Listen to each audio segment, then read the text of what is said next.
Tonight is the big night, the first Republican debate of the 2024 election cycle, hosted by Fox News. 8 candidates met the RNC's qualifications to step foot on that stage. At least 40,000 individual donors garner at least 1% support in 3 national polls, or in 2 national and 2 early state polls that met the RNC's criteria. The candidates were also required to sign a pledge to support the winner of the GOP primary, no matter who it is. It is unclear whether former President Trump will ever sign that pledge, but what is clear? He's not showing up tonight. In a Truth Social post, Donald Trump also hinted that he might not show up for a single damn one of the debates, given he's leading by such a wide margin and given he doesn't feel he has anything left to prove to the American people. Well, I call that a cop-out. He had a phenomenal presidency. There is no doubt about that. By every metric, he was the best president, certainly of my lifetime.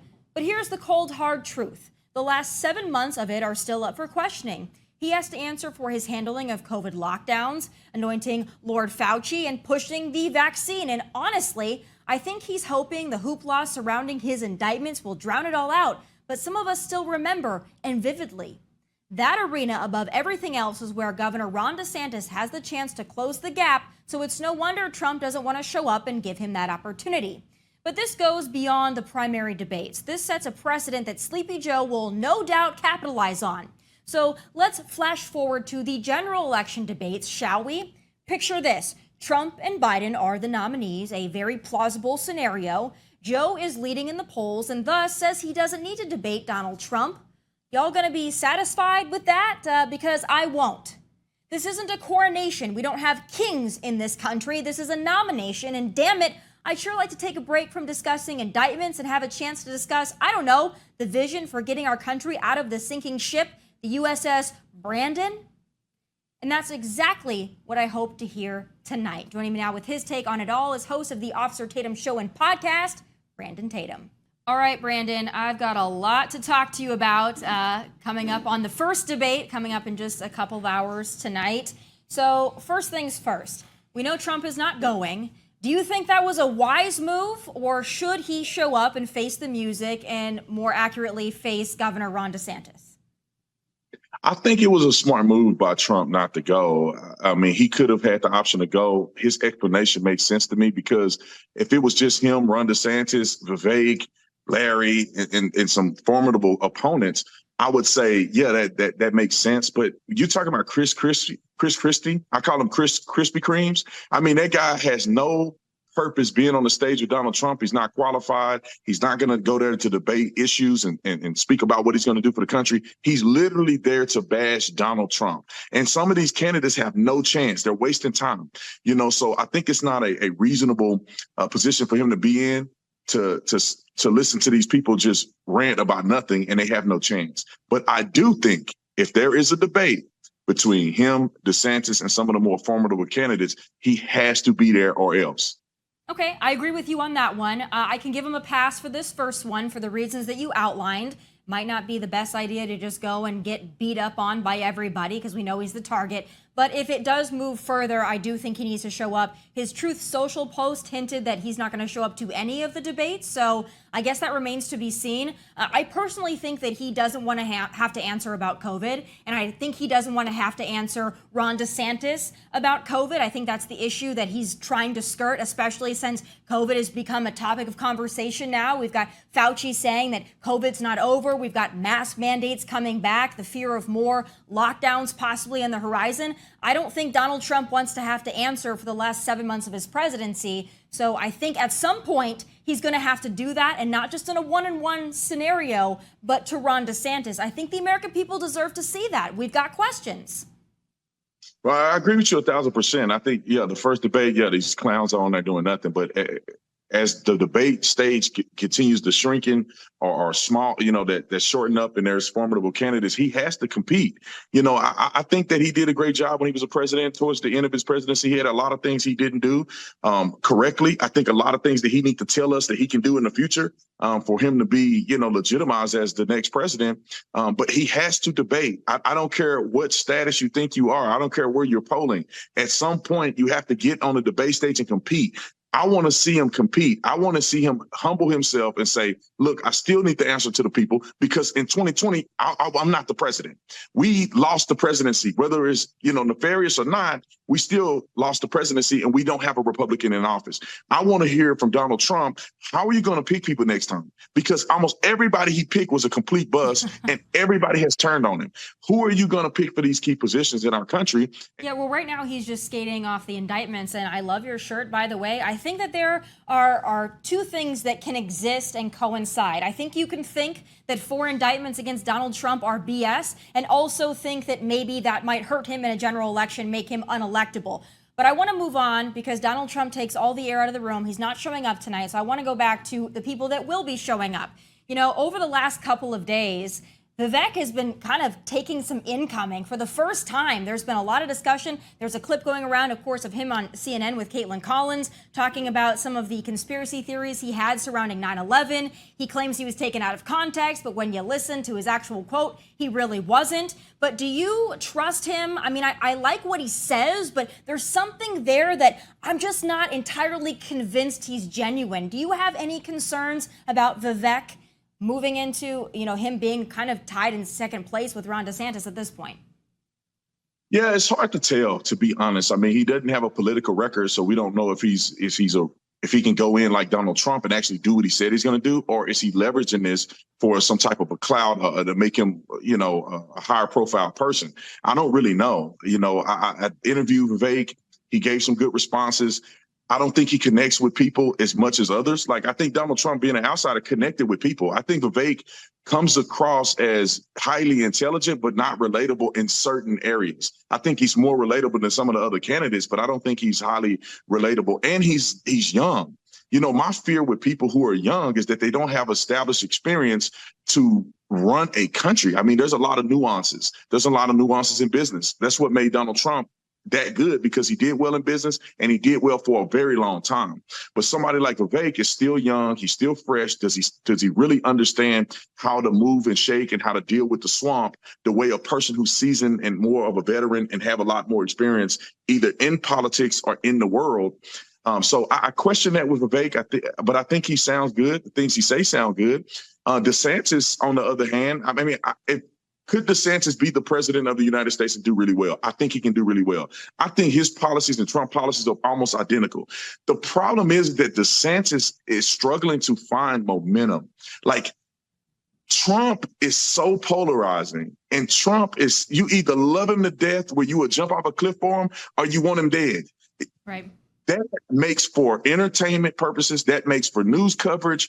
He, like you said, he soaks up all the oxygen in the room. So DeSantis, because he's not a drama queen, because he's not controversial as much as Trump, he's kind of getting overshadowed by all of these indictments and all of this, I guess people want this new shiny thing. So DeSantis is going to struggle in that area as well. Well, that frustrates me because I, for one, beyond the indictments and the investigations, I'm looking at my country right now and I don't recognize it. The economy is horrible. We're sending billions to Ukraine and $700 a family over to the victims in Maui. There's a lot of things in our country, our borders still being wide open. Biden is selling off portions of the wall so that he doesn't have to install it. There's a lot of things that I'm really concerned about. So I would be okay with somebody who is not a performative, celebrity. I'd be okay with just a nerd leader who gets things done at this point. I'm totally okay with that, which is why I have long said I'm a big supporter of Ron DeSantis. But I think part of the reason that he can't get momentum is because right out the gate, he was labeled a rhino simply for running against Trump.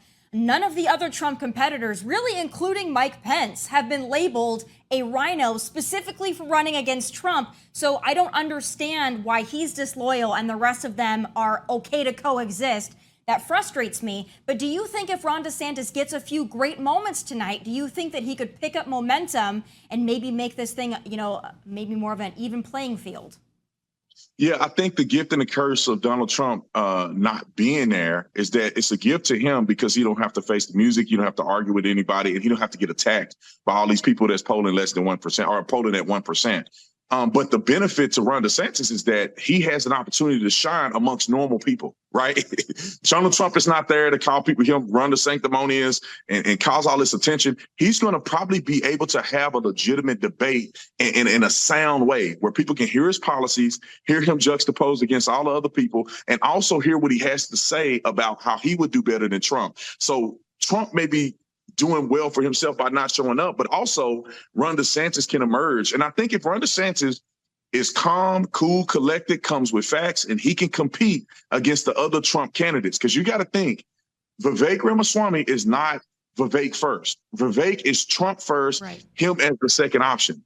And so on the debate stage, DeSantis is running as DeSantis first. So there's going to be attacks from Vivek. There's going to be attacks from other people who are quasi-supporting Trump against Ron DeSantis on the fact that he's abandoning Donald Trump and he's disloyal, and the fact that he has some shutdowns in Florida. So Ron DeSantis is going to have to compete against other Trump-esque candidates who are going to be on the debate stage. But I'm hoping that he emerge. I'm hoping that others do really, really well so we can have a competitive spirit in the Republican Party. But to me, I think tonight will separate the second place person at this point. Donald Trump is at the top.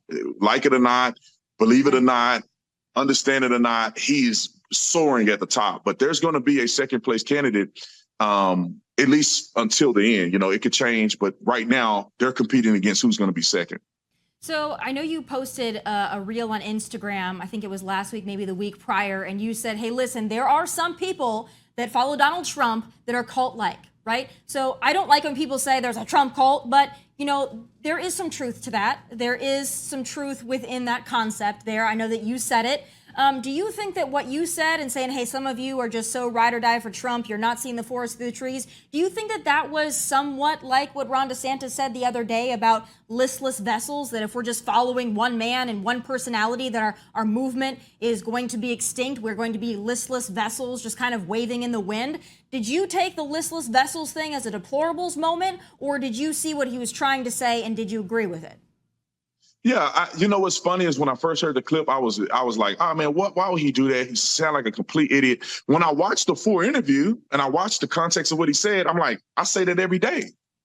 So I don't think, but you got to think this is politics. Donald Trump and his team and others are going to make a big deal out of it because he's a political opponent. They wouldn't make a big deal out of it whether or not it's true or not. Because I say this every day on my show. There are people that literally call into my show. One guy called and told me that I'm not a Christian because I'm judging Trump. But I talk trash about Biden every day, and nobody call in and complain at one time. It's like, well, how am I a judgmental Christian against Trump, but it don't count when I'm judging Biden? And there's people that will not allow you to criticize Trump for nothing. Trump did a poor job picking people for office. I don't know how many times we got to say that, with Attorney General recuse himself forever. And then you had, everybody's turned on him. He turned on Katie McEnany, DeSantis. You go down a list of all these people that he picked. Listen to FBI director right now. Yeah. Was a Trump appointee. And then he was convinced by Chris Christie to appoint him.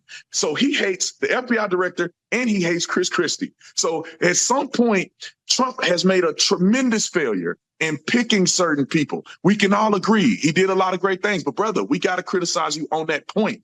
I love him. I think he did a good job overall as the president. But if we want to move forward, we have to be able to critique him and get better, moving forward. So I think people don't want to hear you say anything. They want to worship him as a god.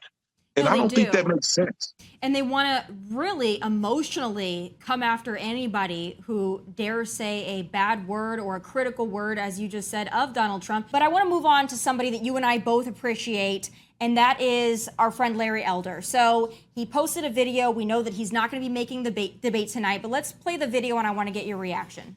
I was just informed by the RNC that I'm not qualified for the debate. Why?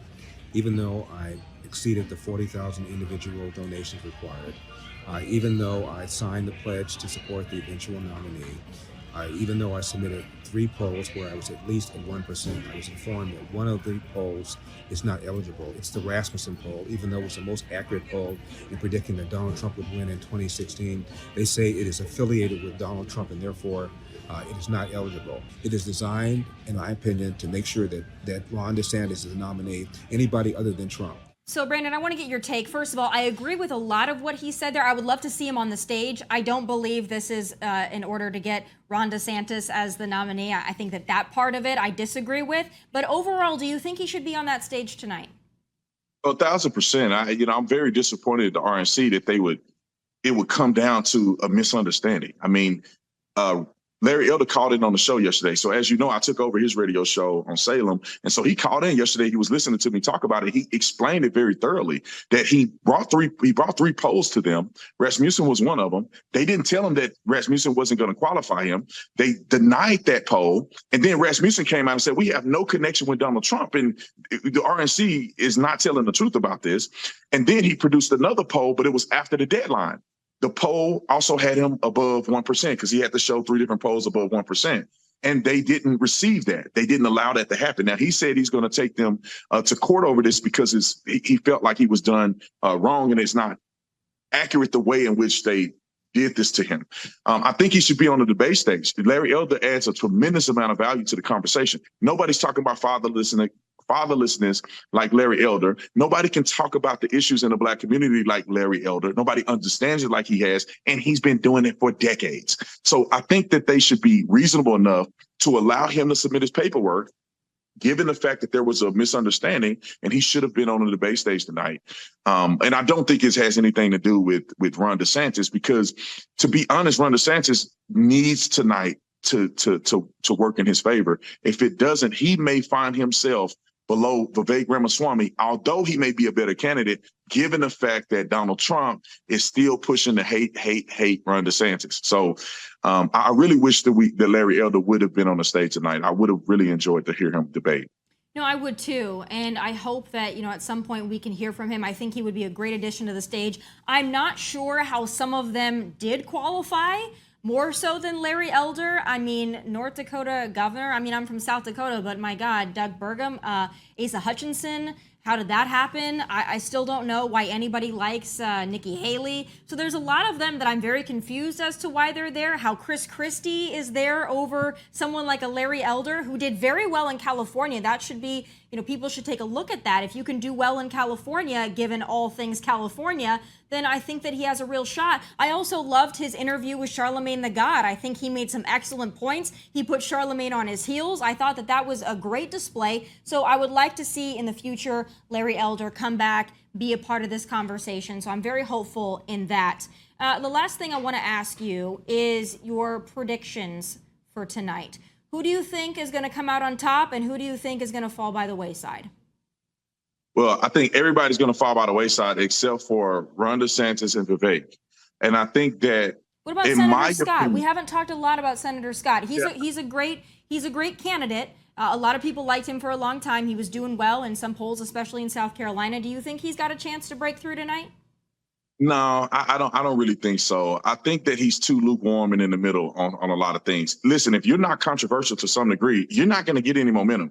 If he's not bold enough to talk over people on the debate stage, he's not going to get momentum. He's not like Larry Elder. Larry Elder can address these issues in the Black community like nobody else on planet Earth. And I think Tim Scott is not as bold and is not as willing to take controversial stances. I see Tim Scott as being kind of like the lukewarm Black conservative, where he wants to meet the Democrats in the middle on a lot of things. And I despise that. So I think that tonight he's going to just, talk his little talking points. He's not going to be able to overcome Vivek, who's going to talk over him, who's going to be really good at debating and arguing his points. And I think Ron DeSantis in my opinion, I think he comes in with the most respect. Like, people can actually see him being the president, given how well he's done in Florida. So I think that tonight, it's going to be a competition between Vivek and Ron DeSantis. And I honestly think that Ron DeSantis will rise to the occasion with the absence of getting beat over the head by Donald Trump. So when you have the two people there having a conversation, speaking about what they've done for this country, I think Ron DeSantis will emerge. And I think he's going to go up in the polls. That's just my opinion. I don't know. We'll see when the debate commences. Yeah, there's only two candidates in this race who can say, You want that? I've done that. And that's Donald Trump and that's Governor Ron DeSantis. The rest of them do not have the record, even though they've served as governor, even though they've served in the Senate or in other places. They cannot say, look at this, look at that, I've already done it. And Ron DeSantis can certainly say that. What else Ron DeSantis can say is he can say in 2022, I won Florida by 20 points and I won Miami-Dade County, which is historic and hasn't been done, to my knowledge, in decades. So to me, let me say this, Tommy. I think that he needs to not bash Trump. right. This is where I think he will hurt himself. I think what he needs to do is just tout all of the things that he know people want to see and just say, I can do these things. Don't even bring up Trump. He's not even at the debate. Don't even bite on it. You talk about Trump, divert from it. Just tell us what you're going to do, because everybody's on this level of being skeptical about where the direction of this country is headed. And he actually has solutions and he has examples how he's done it in Florida. But if he goes in and he says Trump is a lunatic and he'll never win, he's narcissistic, there's a cult-like audience of people that will not listen to anything he says, and Truth Social going to be blowing up because Trump is going to be bashing him the whole time. Now, here's another caveat, that Trump may actually do an interview with Tucker Carlson tonight in opposed to the actual debate, and that could be controversial. But I think if Ron DeSantis just stick to his guns, man, stick to your resume, stick to your military experience, stick to what the great things that you've accomplished in Florida, changing the culture, fixing the election, all of those things that he has done in Florida. If he stick to that, I think he will go up in the polls and be a clear number 2. And I'd like to see him walk on the stage and say, just in case anyone's wondering, I won't shut us down for 1 day, 1 minute, 1 second. I want to hear that from Ron DeSantis tonight, but we'll have to wait and see. Brandon, as always, I appreciate your take, and I'll talk to you soon. Thank you, Tommy. God bless you.